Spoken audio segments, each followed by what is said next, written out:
La epilepsia es una enfermedad cerebral crónica caracterizada por la presencia de crisis recurrentes con diferentes manifestaciones clínicas y que tendrán un impacto biológico, psicológico y social en quien las presenta.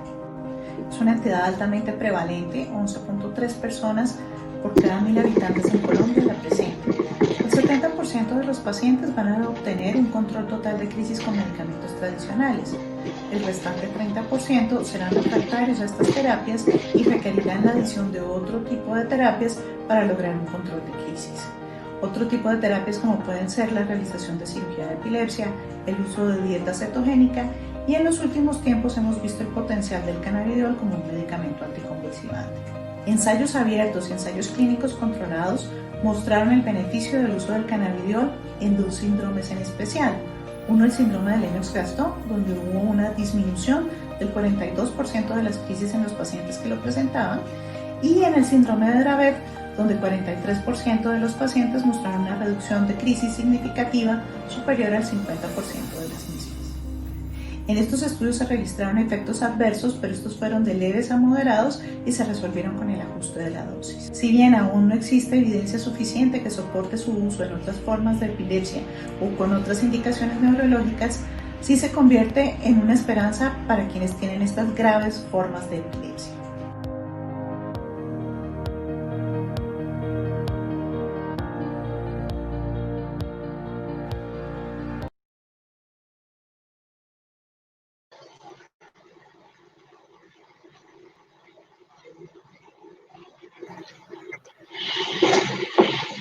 Buenas noches, doctora Sandra. Bienvenida. Bueno, quiero darles la bienvenida a todos los asistentes. Esta noche vamos a tener dos charlas sobre genética y algunas enfermedades, especialmente epilepsia. Vamos a contar con la presencia del doctor Juan José Yunis. Doctor Yunis es médico genetista, es el director de la maestría de genética en la Universidad Nacional, va a ser el coordinador del evento. La doctora Marta Solano es neuropediatra, coordinadora de enfermedades neurodegenerativas de la Fundación Cardioinfantil, investigador junior de Colciencias. Ella nos va a dictar la charla Genes y Epilepsia. Y el doctor Liscano, neurogenetista de la Universidad de Guadalajara, director de Genética Humana, también con su charla sobre genética y enfermedades. Pues bienvenidos, doctora Solano, la escuchamos. Buenas noches, Sandra. Dame 2 segundos y empiezo a compartirles la pantalla. No sé si el doctor Yunis iba a decir algo. ¿Doctor Yunis? No.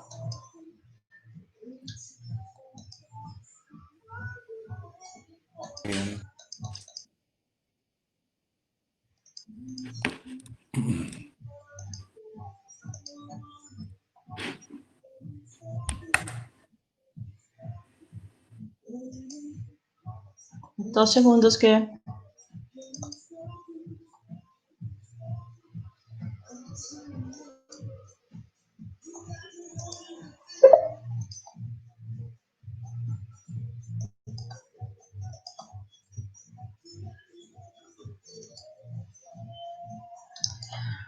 Bueno, muy buenas noches a todos. Quiero darles una gran bienvenida a todo el grupo de genética y de neurología que se reunió esta noche de hoy. Claramente es un tema apasionante. Sé que va a haber muchísimos aportes valiosos dentro de ellos. Voy a empezar las dos conferencias con una introducción hacia lo que han sido los genes y las enfermedades neurodegenerativas y neurogenéticas, especialmente epilepsia. Mi nombre es Marta Solano, para los que no me conocen, soy médica neuropediatra de la Fundación Cardioinfantil. Me dedico al área de investigación, en este momento con varios estudios en desarrollo. Debo decir que voy a recibir honorarios para esta conferencia y quiero entrar en materia hablando un poquito de lo que es la filosofía de la ciencia. La filosofía de la ciencia es algo apasionante también, muy dirigida por Popper, en donde nos obligaba a cambiar nuestro foco de pensamiento y de enfoque hacia lo que queríamos encontrar. Vamos a darle un camino a ese pensamiento de inicios de la marihuana medicinal y vamos a llevarlo hacia la farmacogenómica en la noche de hoy. Hay algo muy importante y es que toda verdad atraviesa por 3 fases primordiales. La primera fase es ridiculizada y todos recordamos cómo hace 20, 25 años realmente era un tabú hablar de que la marihuana fuera o pudiera ser medicinal. El segundo paso, según Schopenhauer, es recibir una violenta oposición. Entonces, lo vivimos todos, creo que todos pasamos aquí como de 35 años, pero recordamos esa época en la que se discutía a debate abierto si realmente se podría utilizar o no se podría utilizar, si se permitía o no se permitía, y recibió, por supuesto, una muy fuerte oposición. El tercer paso, según Schopenhauer, de toda buena idea, es ser aceptada como algo realmente evidente. El punto crítico es que siempre pensamos, cuando aceptamos las cosas, que somos los primeros en pensarlas. En una de nuestras conferencias hablamos un poquito de lo que es el pensamiento y lo que es el conocimiento. Cuando pensamos algo, lo cual es absolutamente básico, nos interrogamos, pero no estamos certeros. No es un conocimiento científico. El conocimiento siempre es científico. Pasaron muchísimos años para que nosotros hiciéramos esos 3 pasos que Schopenhauer nos dice sobre una verdad evidente y realmente no empezamos nosotros a pensarlo. Si nos damos cuenta, la historia de la farmacogenética empieza mucho antes de Webb, inclusive en el 1957. Ya se describe cómo los genes en realidad pueden determinar nuestra reacción y nuestro comportar bajo un tratamiento de diferentes formas. El punto clave de la farmacogenética o la farmacogenómica es que nosotros tenemos que enfocarnos o podemos predecir a través de ellas 2 cosas muy importantes. La primera de ellas es cómo me voy a comportar bajo un tratamiento y la segunda de ellas es qué efectos va a tener ese tratamiento en mí. Realmente, con el avance de la genética, hemos encontrado en el momento de hoy, al momento de hoy encontramos 2 ventajas muy grandes. Una de ellas es ya tener la secuenciación genética completa y la segunda es la disposición de paneles específicos.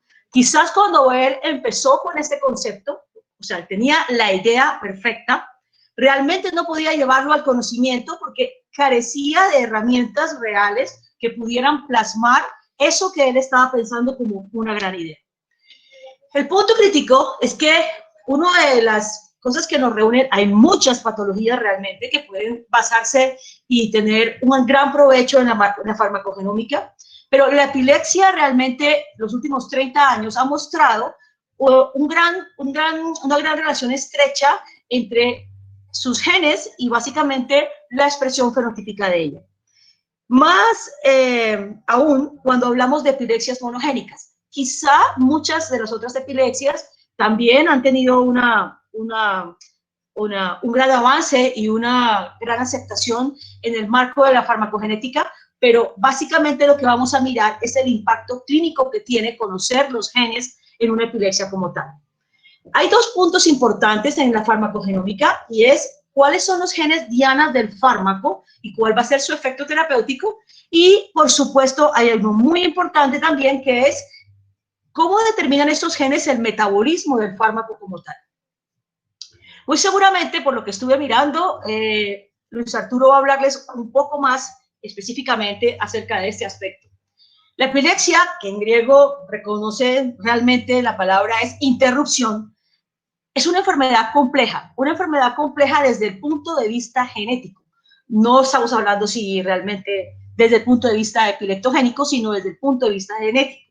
¿Por qué? Porque básicamente el punto por el cual la gran mayoría de ellas no puede correlacionarse de una forma muy estrecha para sacarle un jugo de su correlación clínica es porque se comporta como una patología compleja desde el punto de vista genómico. La primera de ellas, el primer problema, por ponerlo de alguna manera, o reto que confronta a la persona con epilepsia, es que no hay una relación completa entre el genotipo y el fenotipo en la mayoría de ellas. También hay otros 3 puntos que hace que esto realmente no sea fuerte, y es que la penetrancia en muchos pacientes es incompleta. También se muestra una heterogeneidad genética y muchos de ellos son de herencia poligénica. Digamos que estos puntos hacen que tengamos algunos retos realmente en digamos, estrechar la genética con la manifestación clínica de la epilepsia como tal. Como les decía hace un momento, muchas de las epilepsias, no solamente las monogénicas, han realmente sido descritas desde el punto de vista genética y genómico. Sin embargo, vamos a hablar hoy de algunas de aquellas cuyos genes codifican proteínas en sus unidades de canales. No sé si se nota bien en la diapositiva, pero es importante mirar en el diagrama. Este es un diagrama que presenta el doctor Oliver Dulac. Muestra cómo, por ejemplo, la gran mayoría de ellas están codificando proteínas que están en el canal de potasio, o canal de sodio, o canal de membrana.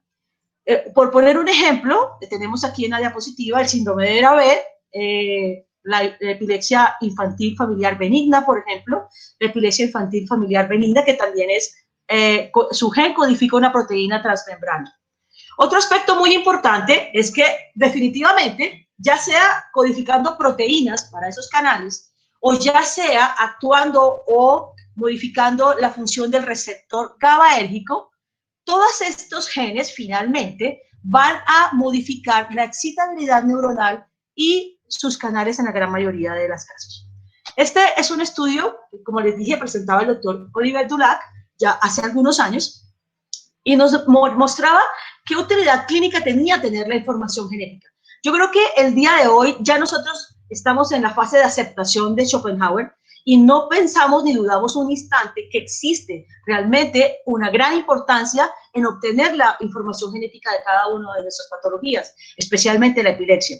Pero para la noche de hoy vamos a enfocarnos en 3 de las epilepsias monogénicas que realmente pueden tener una descripción genética importante y una implicación clínica muy importante también. Dentro de ellas encontramos la epilepsia de Dravet. ¿Por qué se habla de tener una importancia clínica? Realmente porque entre más conocemos nosotros de ese genoma y de esa caracterización genética, podemos optimizar realmente una terapia antiepiléptica como tal. Entonces, como les estábamos contando, el síndrome de Dravet, que tiene un espectro muy grande realmente, va desde crisis febriles aisladas hasta epilepsia mioclónicas graves durante la infancia. Tiene un 70% de personas heterocigotas en sus mutaciones, pero la gran mayoría de ellas son mutaciones de novo. Este es un aspecto importante porque explica muchas veces por qué hermanos y familiares cercanos de los pacientes realmente no sufren la enfermedad. Ok, si tomamos el síndrome de Dravet o tomamos el síndrome de Lennox-Gastaut y miramos la farmacogenómica que tienen esos pacientes que respondieron en la mayoría de los 5 estudios que revisamos para el cannabidiol, nosotros tenemos allí una intriga muy grande, una segunda pregunta. Y es, ¿por qué pacientes con la misma enfermedad, un mismo medicamento y una misma dosis tienen un efecto benéfico del fármaco y seguro, o un fármaco tóxico, no tóxico, pero no benéfico, o definitivamente un fármaco tóxico y no benéfico? Básicamente en eso consiste la farmacogenómica. Como decían los griegos, en la genética encontrarás tu respuesta. Conozco a un filósofo joven, hermoso, de unos 19 años, que realizó un ensayo que explicaba cómo las preguntas de Nietzsche en la filosofía de hace tantos años tienen su respuesta en la ciencia y en la genética de hoy. Básicamente, en esto tenemos nosotros básicamente una medicina que puede ser llevada a la medicina personalizada como tal. El doctor Oliver Dulac también escribía dentro de sus revisiones y de sus artículos que me parecieron bien interesantes, que en términos generales hay 3 formas grandes de excitabilidad neuronal que puede llevar a una epilepsia. Entonces, como les decía, vamos a hablar de los síndromes epilépticos que nos competen la noche de hoy. y hablaba en primer lugar de aquella exceso de transmisión de NMDA que podíamos ver en algunas patologías como síndrome de West. El síndrome de West es bastante complejo desde el punto de vista genético y realmente no tiene una sola presentación, pero encontraba él una transmisión glutamatérgica bastante activada y tenía otros muchos mecanismos. También nos llamaba la atención sobre por qué entonces el síndrome de Lennox-Gastaut, conociéndose, digamos, ese tipo de etiopatogénesis, por decirlo de alguna manera, era farmacoresistente. Los otros dos puntos importantes que él revisa como génesis en la epilepsia es a través de los receptores GABA, la reducción o la inhibición fásica, en donde podemos incluir una gran parte de los pacientes con síndrome de Dravet que tienen una transmisión inhibitoria GABAérgica reducida por falla en sus receptores, o las extrasinápticas, también a través de GABA, que llamamos GABA tónica, como podemos mencionar los pacientes con síndrome de Angelman, que tienen una activación tónica extrasináptica. La explicación nos lleva a una segunda pregunta.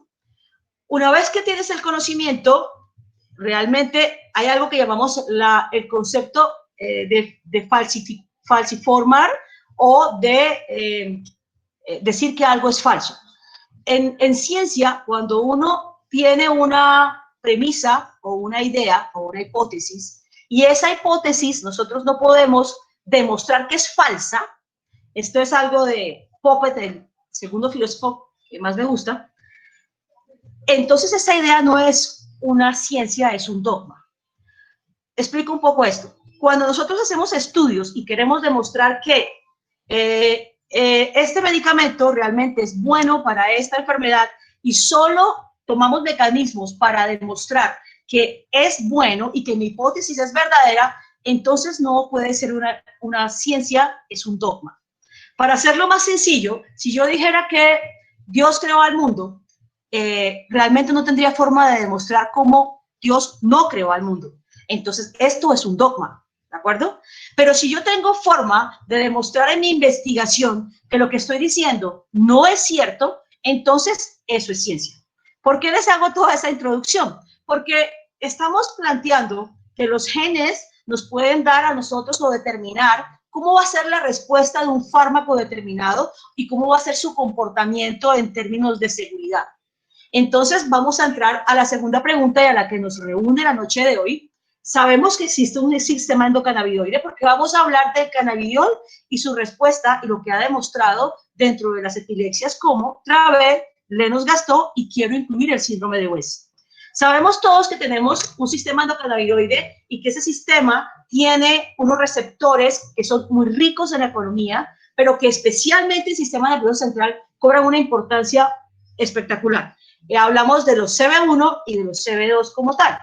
Sin embargo, también sabemos que hay unos endocannabinoides que, voy a devolverla, que son no más que compuestos de ácidos grasos polisaturados que sirven como neuromoduladores y que entre ellos uno de los más importantes es la anandamina.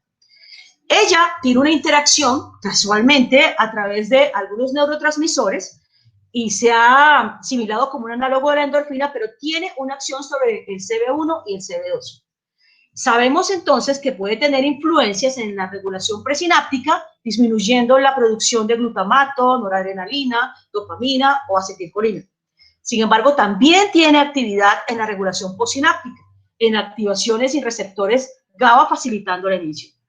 Entonces, nos parece muy similar a lo que algunos fármacos pueden hacer.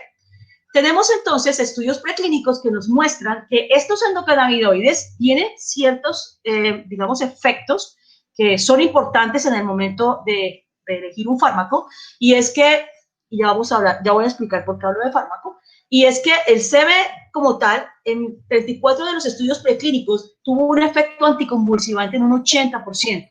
Tiene un efecto inmunomodulador y disminuye la excitabilidad neuronal. El THC, en sus estudios presinápticos, nos mostró que es en alguna proporción psicotrópico, pero especialmente tiene un efecto proconvulsivo del 2.9%, lo cual no es despreciable. Estamos hablando de aquellos endocannabinoides. Si nosotros utilizáramos la pregunta, la pregunta inicial de la conferencia es, entonces, ¿ese sería el efecto como actúa el cannabidiol? Vamos a ir poco a poco buscando la respuesta. Tenemos unos fitocannabinoides que en la primera parte de lo que decía Schopenhauer, primero fueron criticados, luego fueron, obstruidos, y posteriormente en la fase de la verdad que estamos ahorita, reconocemos que tienen un efecto importante medicinal, y esos fitocannabinoides los tenemos en dos formas en este momento. En una forma de fabricación botánica, por decirlo de alguna manera, con una salvedad, y es que en este punto, cuando hay una fabricación botánica, aunque encontramos unas concentraciones adecuadas en relación del CBD con el THC, el modelo botánico realmente no nos permite saber la vida media, como es su eliminación. Como esta conferencia se trata de farmacogenómica, entonces cobra una potente importancia el cannabidiol, que es de origen farmacéutico. ¿Por qué? Porque al tener un CBD puro, casi en un 99%, y eso ya es bastante, en un proceso farmacéutico, entonces yo tengo lo que me interesa para medir en términos de farmacogenómica, y es toda la parte farmacocinética y farmacodinámica. Su tiempo de concentración sérica, un metabolismo activo, conozco cuál es el metabolismo activo, que es el 7-carboxicannabidiol. Tenemos su estado estable, su vida media, la eliminación, su unión a proteínas y su biodisponibilidad. En ese orden de ideas, pareciera que pudiéramos tener acceso a medir cómo se afecta en determinados pacientes con epilepsia y ciertas, mutaciones genéticas, esa respuesta tanto en la efectividad como en la seguridad. Pero hablando de efectividad y seguridad, para los compañeros de genética que están acá, hablamos que el 70% de los pacientes que nosotros tenemos con epilepsia responden a un tratamiento. Y curiosamente, el estudio de Shen, que es el que más ha estudiado realmente la respuesta al tratamiento, nos muestra que esto no ha cambiado casi en 20 años. Desde 1999, la respuesta a los fármacos viene siendo el 64%, 68, 64 en el último estudio que le revisamos del 2012, lo cual hace preocupante en aquellas enfermedades o síndromes epilépticos que llamamos refractarios y que son de difícil control o de fácil respuesta terapéutica. Entonces traemos a colación esos síndromes que son de difícil respuesta, y encontramos allí el síndrome de Aicardi, el síndrome de West, el Lennox-Gastaut, Dravet y la enfermedad de Angelman. La razón por la cual se empezó a medir el CBD y su mecanismo de acción, básicamente en la pregunta inicial tendríamos o supondríamos que tenía unos efectos en los receptores endocannabinoides. En la fecha de hoy sabemos en el conocimiento que realmente no tienen una gran afinidad sobre los receptores CB1 y CB2. Entonces eso nos mueve a las siguientes preguntas. ¿Cómo actúa realmente? Hay varias hipótesis. Una de ellas es que disminuye la concentración de calcio intracelular. La segunda de ellas es la adenosina extracelular. Hay algunos que describen que es un potente inhibidor de las enzimas hepáticas, entonces tiene una cierta asociación adecuada o, potencia la acción de algunos otros anticonvulsivantes como el clobazam, el topiramato y la sonisamida. Sin embargo, la modulación alostérica positiva en receptor GABA y la vía mTOR son las que a mí más me llaman la atención, y que realmente cuando mira uno otro tipo de síndromes que no son el Lennox-Gastaut o no son el Dravet, uno podría pensar que allí podría haber una gran influencia. Entonces, uno de ellos que se nos viene a la cabeza inmediatamente es el síndrome de West. Pero una cosa es uno cuando habla de síndrome de West asociado a una esclerosis tuberosa, básicamente la diferencia lo hace su genoma. La mutación missen del CSCN1A básicamente hace la diferencia en la respuesta clínica de este fármaco. Estamos hablando directamente del cannabidiol y muy seguramente pronto van a salir los estudios de esto con relación a muchos otros niños con síndrome de West. Cuando nosotros revisamos varios estudios sobre cannabidiol, Lennox-Gastaut y otros de epilepsia refractaria, sobre todo los estudios grandes de epilepsia refractaria, varios de ellos mencionaban que sus pacientes con síndrome de West no tenían una respuesta adecuada al tratamiento. Esto realmente a mí me causó muchísima curiosidad, y cuando empiezo a buscar los estudios clínicos que en este momento hay, la pregunta ya se la hicieron otros investigadores y empezaron a desarrollar estudios del síndrome de West y el cannabidiol, pero el que más me llamó la atención por la lógica que venimos manejando es el que asocia el cannabidiol a la vigabatrin. Es un estudio de 190 pacientes que en este momento es autorizado y que es fase 3, está en fase 3, doble ciego, controlado, con grupos paralelos para evaluar la seguridad, la eficacia y la tolerabilidad de la solución de cannabidiol asociado al vigabatrin como tal. En el Lennox-Gastaut, como ya ustedes lo conocen, sí hay estudios más contundentes. Sin embargo, algo de lo que nosotros encontramos es que los estudios que se presentaron de Lennox-Gastaut no tenían realmente una caracterización genómica de sus pacientes. Claramente había otros objetivos y realmente no era ese el objetivo. Sin embargo, nos llamó muchísimo la atención en algunos estudios que la mutación homocigota para el L446F tenían alguna injerencia en la ganancia de función. Realmente eso es anecdótico. Sería bastante interesante mirar esos pacientes con Lennox-Gastaut, cuál es la caracterización genómica que ellos tenían. Conocemos todo que Dembski es la persona quien desarrolló la gran mayoría de estos estudios. Y el segundo síndrome que también se amplió muchísimo en la respuesta, en los estudios y las respuestas al cannabidiol fue el síndrome de Dravet. El síndrome de Dravet, que ya lo mencionamos, tiene un espectro realmente que es un poquito más amplio y puede ir desde las crisis facilitadas por fiebres al principio hasta epilepsias realmente refractarias y progresivas y dramáticas, con un trastorno cognitivo en la gran mayoría de estos pacientes. El punto importante para la noche de hoy es que estos pacientes, la mayoría, tienen mutaciones, está descrita más de 500 mutaciones, pero la gran mayoría tienen mutaciones en el gen SCN1A, localizados en el cromosoma 2 en un 70-80% de los pacientes. Entonces, la pregunta que nos surge de aquí es, ¿los pacientes que no tienen esta mutación responderían realmente al cannabidiol o no? Sería bastante interesante que los estudios se les adicionara cuál fue la caracterización genómica de estos pacientes como tal.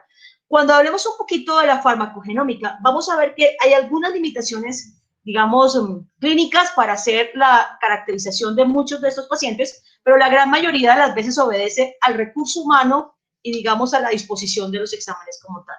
Entonces, el cannabidiol se midió en pacientes con Dravet, con unos excelentes resultados, pero vamos a hablar de esos resultados en términos de la farmacogenómica. El cuadro de respuesta y eficacia y seguridad, muchos de ustedes lo conocen. En términos generales, los pacientes con Lennox-Gastaut respondieron a 2 dosis, 20 miligramos y 10 miligramos, y obviamente hubo un placebo. La reducción de crisis osciló entre los 37 y 41%, lo cual, si uno lo compara con otros anticonvulsivantes, uno diría, bueno, pero no es muy diferente a lo que hemos visto de otros anticonvulsivantes. Sin embargo, el contexto de colocar un 41% en un paciente con un Lennox-Gastaut que tiene múltiples tipos de crisis y que muchos de ellos son polimedicados y que su respuesta en conjunto realmente casi nunca alcanza el 41%, esto realmente tiene significancia clínica.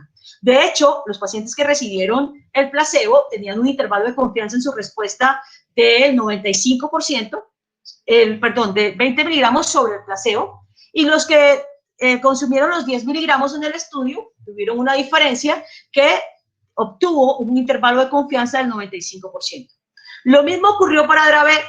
Es un estudio doble ciego, para los que no lo conocen, la mayoría de ustedes sé que lo conocen.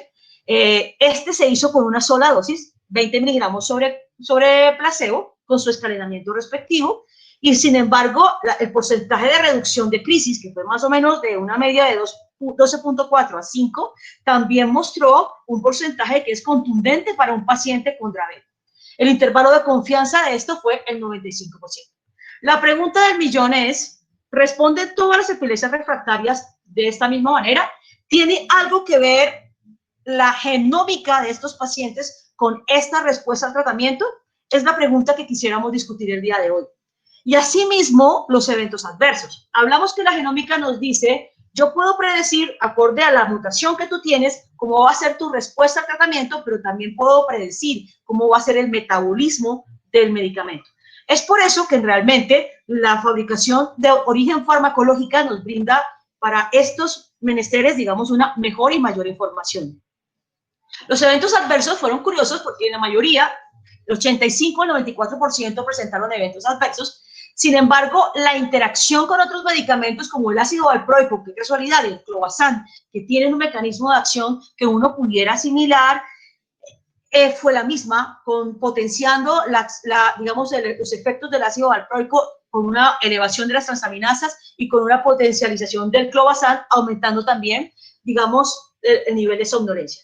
Entonces, hay otro punto importante, hay otro estudio que nos muestra que también tiene una interacción del cannabidiol puro con la carbamazepina, con elevación de los niveles séricos. La pregunta de la noche de hoy es, ¿esos efectos adversos pueden ser predecidos realmente con la descripción genómica de la enfermedad?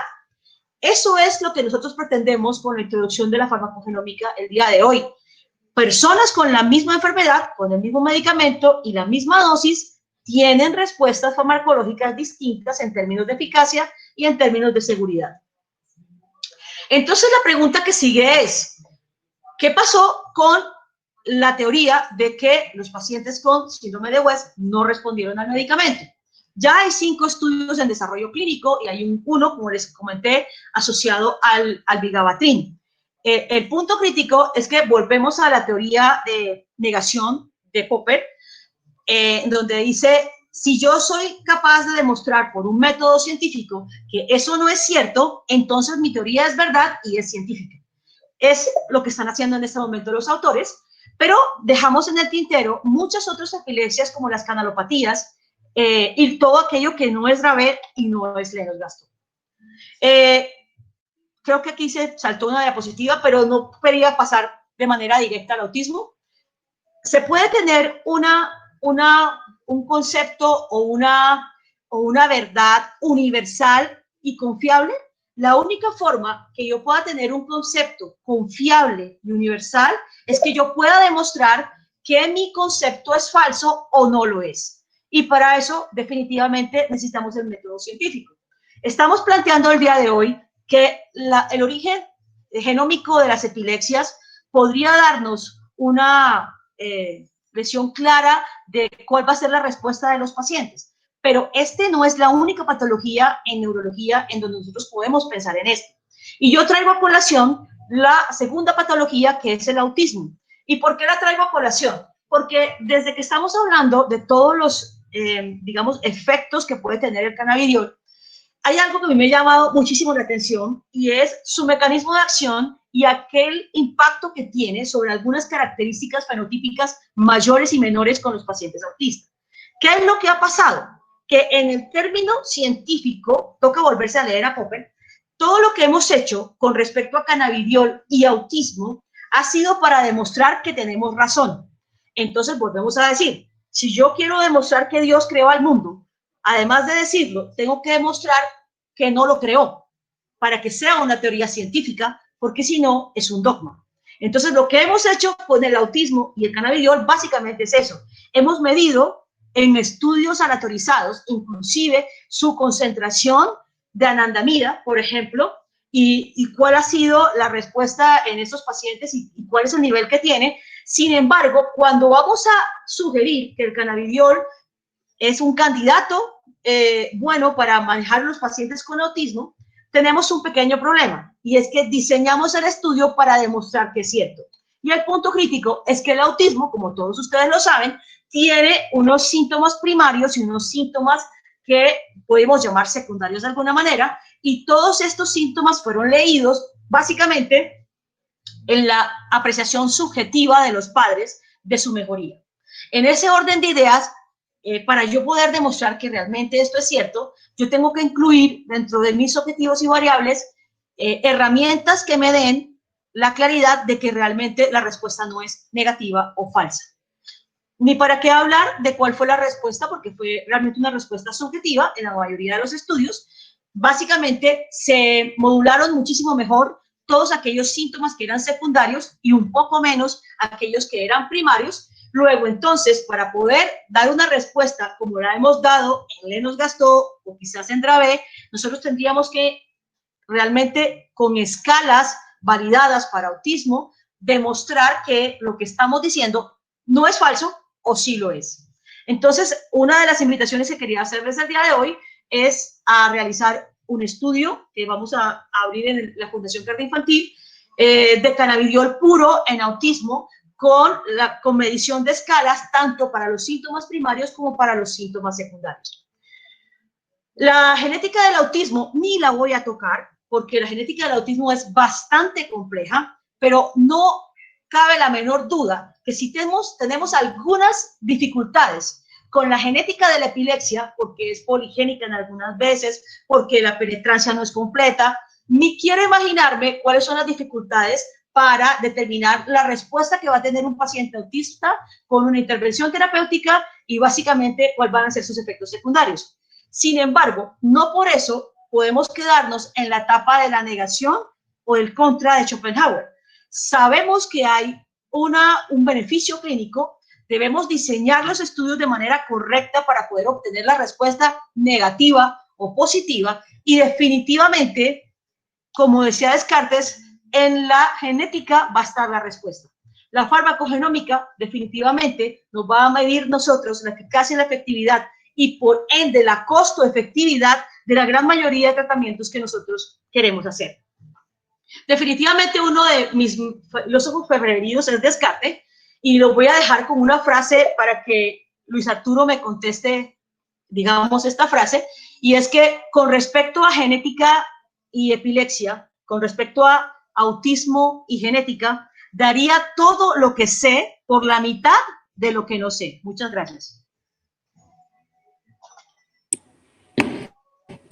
Muchas gracias, doctora Solano.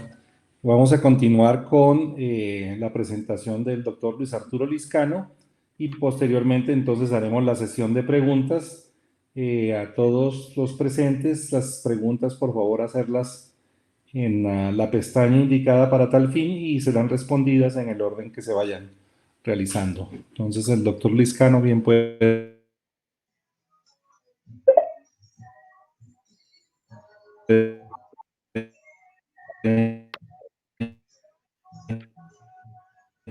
realizar su presentación. Muchas gracias, doctora, por su presentación.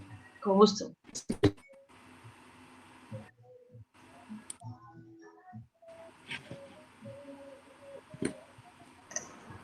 Doctor Liscano. Buenas noches, ¿me están escuchando? Sí, sí te lo escucho.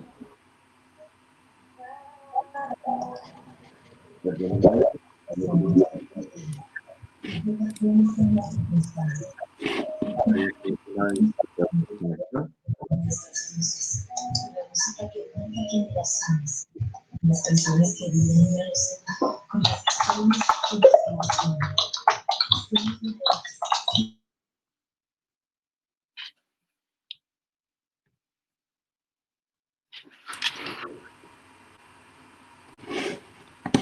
Aló, el doctor Liscano.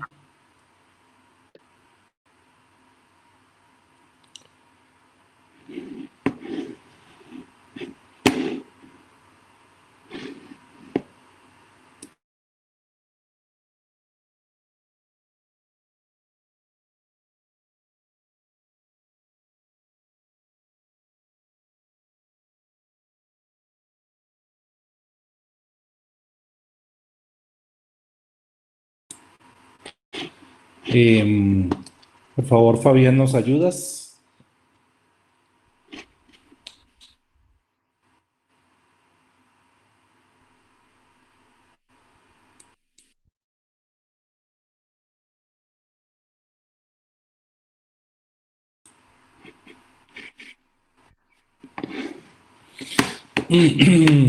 Si ya en breve dicen que el doctor Liscano estará con nosotros, está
Disputando la docencia.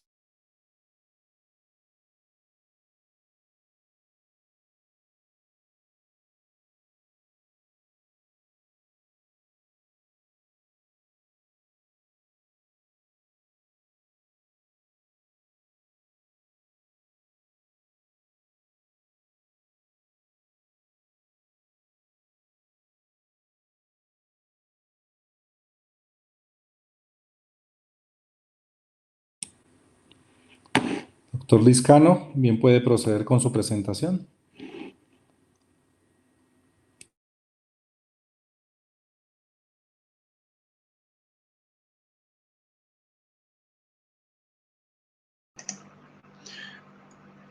Adelante, doctor Liscano.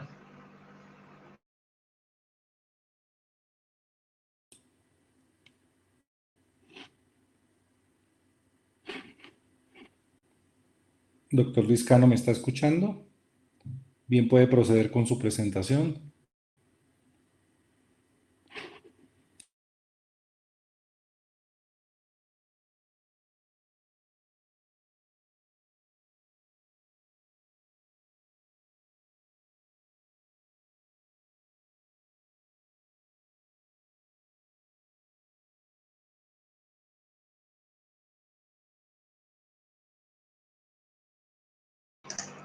Doctor Yunis, ¿podemos hacer una ronda de preguntas si hay algunas para la doctora Marta?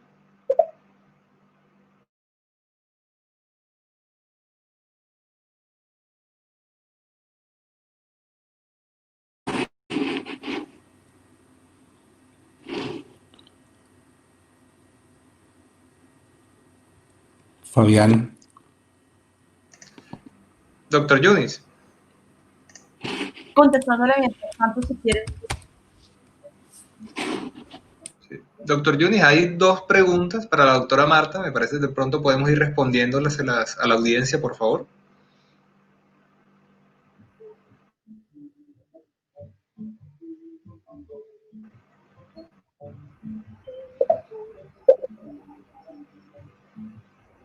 Creo que el doctor Yanis también perdió el internet.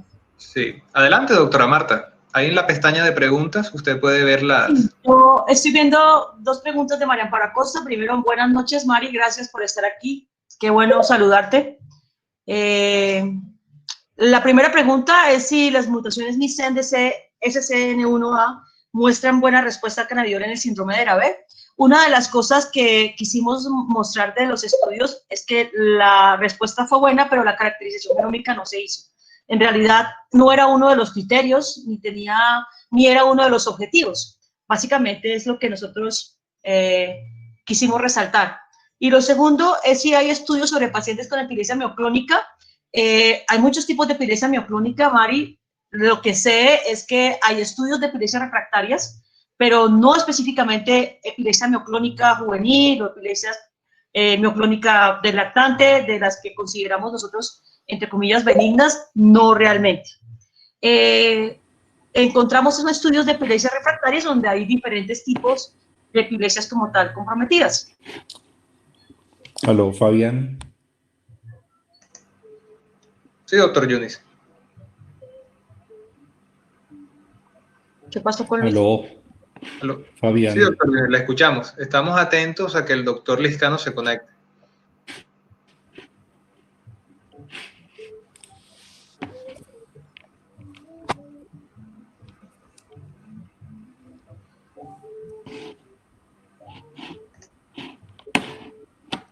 Doctor Liscano, ¿sí me escucha?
Ahora estamos al aire diciendo que es una vez la x.com, que a propósito quiero recomendársela, que encuentra entre otras.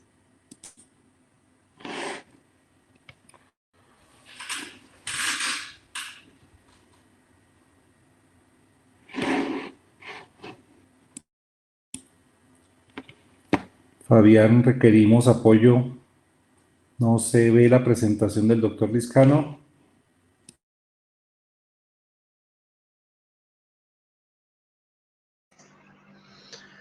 Sí, doctor Yunis, en este instante estamos solucionando un problema de la conexión a Internet del doctor Liscano. Agradecemos la comprensión a toda la audiencia y le pedimos por favor unos instantes de espera. Muchas gracias.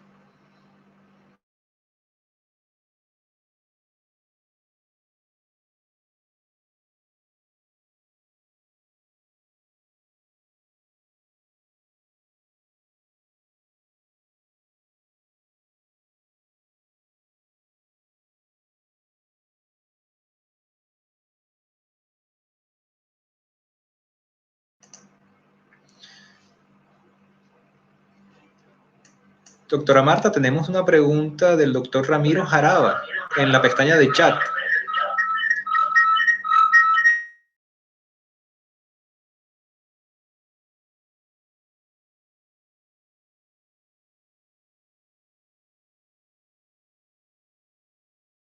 Fabián.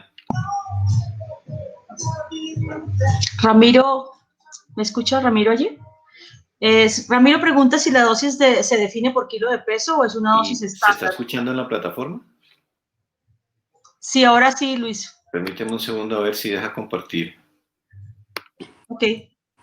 Voy a contestarle al doctor acá en el chat, ¿vale? La dosis en pediatría siempre es por kilo de peso, Ramiro. Realmente no utilizamos, se titula 2.5 miligramos por kilo y vamos subiendo 5 miligramos por kilo hasta la dosis de 10 a 20 miligramos por kilo por día.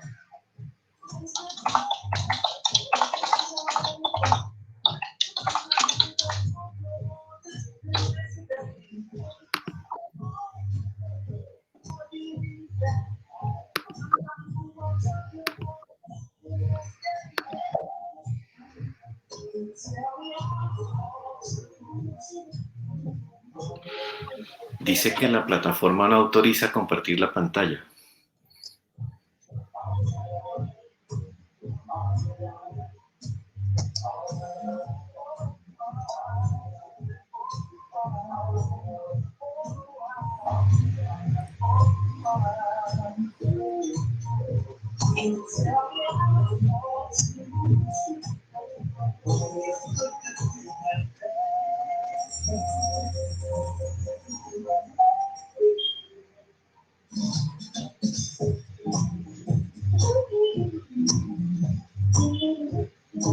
Doctora Solano.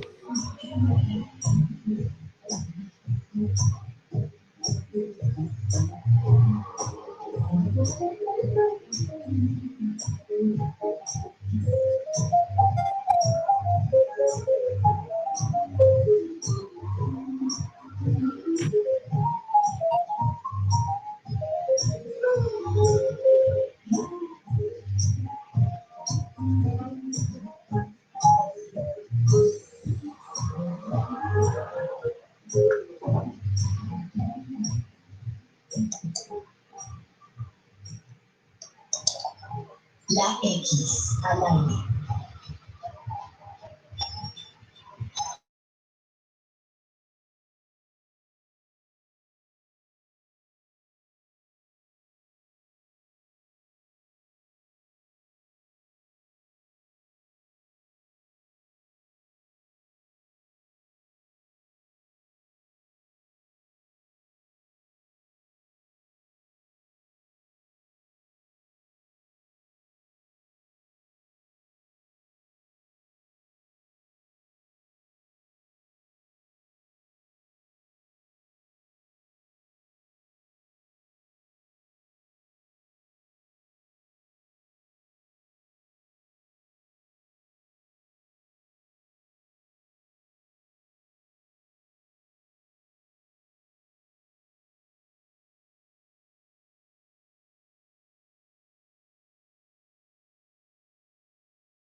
No, ya me veo conectado. ¿Me estás escuchando?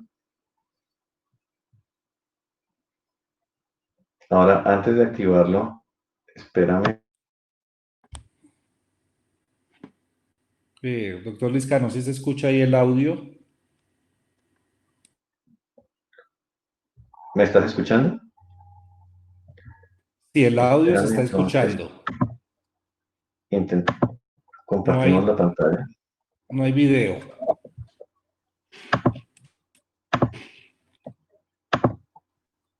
Ahí está ya la pantalla. Pero ahora quiero ver si sí funciona el sonido. ¿Me avisas? Sí, ahí está la pantalla. No se oye el audio. ¿Allí hay sonido? Ahí se escucha el sonido, doctor Liscano. ¿Ya me escuchan? Sí.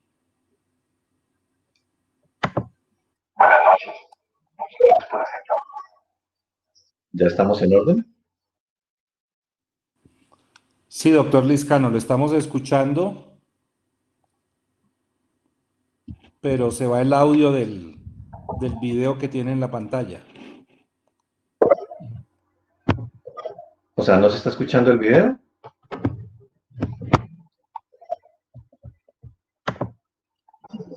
¿Nada? ¿No se escucha? ¿Se escucha muy lejos o se escucha mal?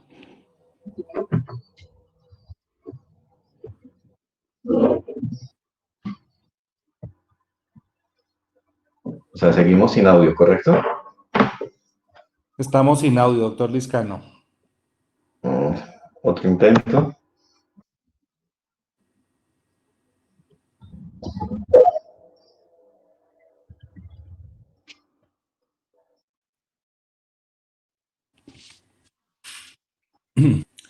Doctor Liscano, es que me informan de Procaps que sería bueno entonces reprogramar esta conferencia cuando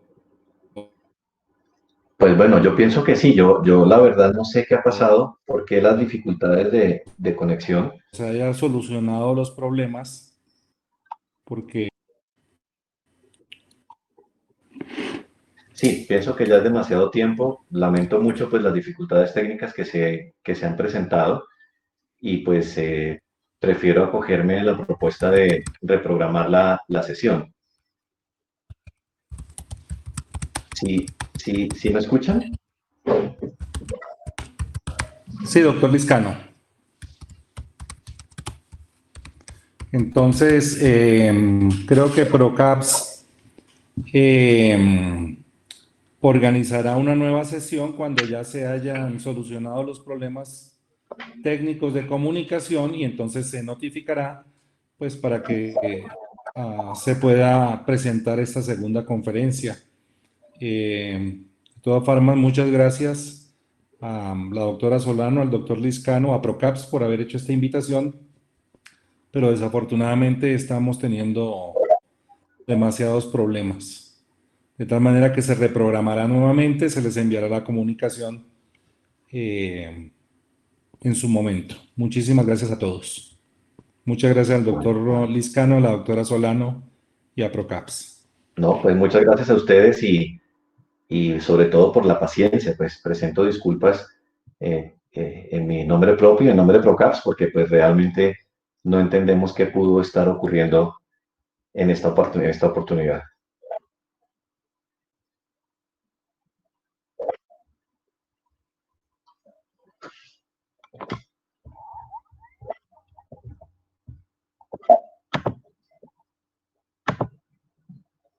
Ok.